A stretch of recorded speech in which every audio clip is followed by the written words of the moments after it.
Assalamu alaikum wa rahmatullahi wa barakatuh. Ɗan uwa, akwai wanda suka kira ni akan sun cika NYIF wato National Youth Investment Fund. So sun cika, wasu sun samu email, wasu kuma ba su samu ba. So wanda suka samu email, suka samu text a cikin email ɗinsu, su kuma yana nuna musu verification failed. So ga yadda za ku yi ku magance wannan matsalan. So bari in je kan Chrome ɗina, bari in je kan browser na ko Chrome ne, bari in shiga kan Chrome. Gashi nan na shiga kan Chrome. Na shiga kan Chrome, gashi nan already ma yana kan wannan ɗin. Bari dai in sake yi. Bari in shiga kan site ɗin, gashi nan NYIF, gashi na danna shi. Gashi yana nema, yana nema.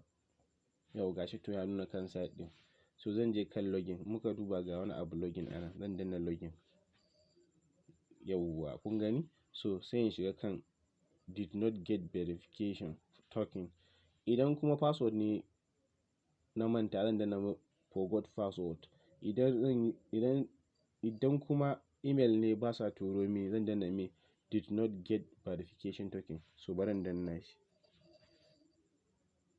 Ya sa me? Gashi abun da ya sa.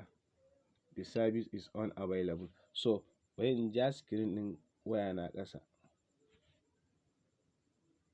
Bai yi ba. So bari in ƙara ja.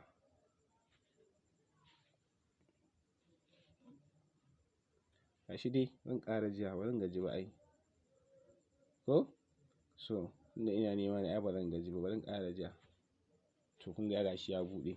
So abun da za ka yi anan shine za ka sa email ɗinka anan wurin, inda suka sa email. So sai ka danna submit. So ina fatan kowa ya gane. Allah ya sa mu dace. Sai da safe. Na bar ku lafiya.